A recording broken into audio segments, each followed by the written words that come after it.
అంబేద్కర్ కోనసీమ జిల్లా రామచంద్రపురం నియోజకవర్గానికి సంబంధించి ఇద్దరు పిల్లల్ని కాలువలో నెట్టేసిన పిల్లిరాజు అయితే ప్రస్తుతం పోలీసులు అదుపులో ఉన్నారు. ప్రస్తుతం రామచంద్రపురం డీఎస్పీ రఘువీర్ మనతో ఉన్నారు. మాట్లాడే ప్రయత్నం చేద్దాం. సార్ చెప్పండి, అసలు ఎందుకు పిల్లల్ని చంపాలనే ఆలోచన రాజుకు వచ్చింది? అసలు అతను ఎక్కడ ఫైండ్ అవుట్ అయ్యాడు?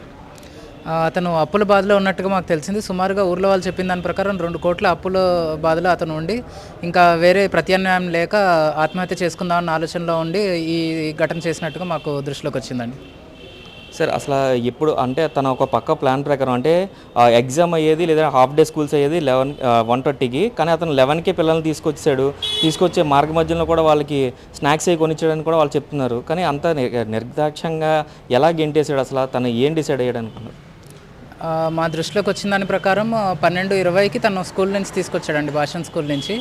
అతనికి వాళ్ళ భార్య చెప్పిన దాని ప్రకారం ముందే ఆత్మహత్య చేసుకునే ఆలోచన ఉంది. కాకపోతే ఇది మన దృష్టిలో పెట్టలేదు వాళ్ళ భార్య, వాళ్ళ ఇంట్లో వాళ్ళ మటుకు తెలుసు. ఆ ఆలోచనతో ఈ పిల్లలిద్దరినీ చంపేయడం జరిగిందండి.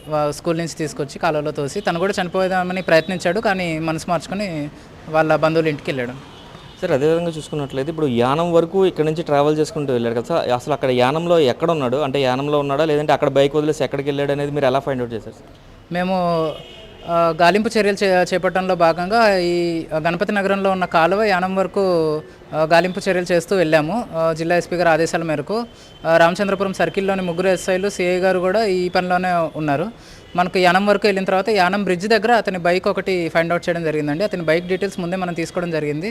రెడ్ కలర్ సుజుకి యాక్సెస్ బండి 1660 నెంబర్తో అని. ఆ బైక్ అక్కడ ఫైండ్ అవుట్ చేయడంతో అతను ఇక్కడెక్కడే ఆత్మహత్య చేసుకొని ఉంటాడు అని మనం అనుమానించి ఆ యానం కాలువలో కూడా మొత్తం ముమ్మరంగా గాలింపు చర్యలు చేపట్టినా ఎక్కడ దొరకలేదు. ఈలోపు మనకి మండపేట రూరల్ పోలీస్ స్టేషన్ నుంచి ఇన్ఫర్మేషన్ రావడంతో అతను సరెండర్ అయ్యాడని చెప్పి ఇక్కడికి రావడం జరిగిందండి.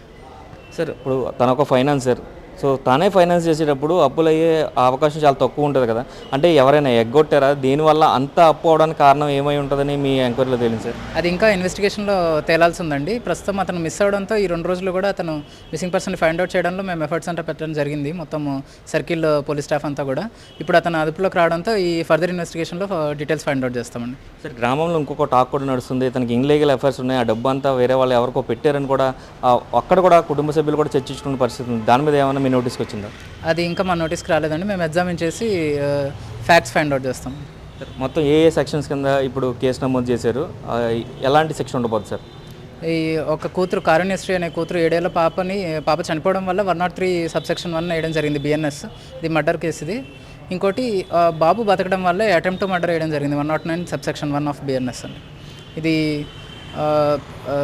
కన్విక్షన్ వస్తే కనుక 10 ఏళ్ల పైన శిక్ష ఉండడం జరుగుతుందండి.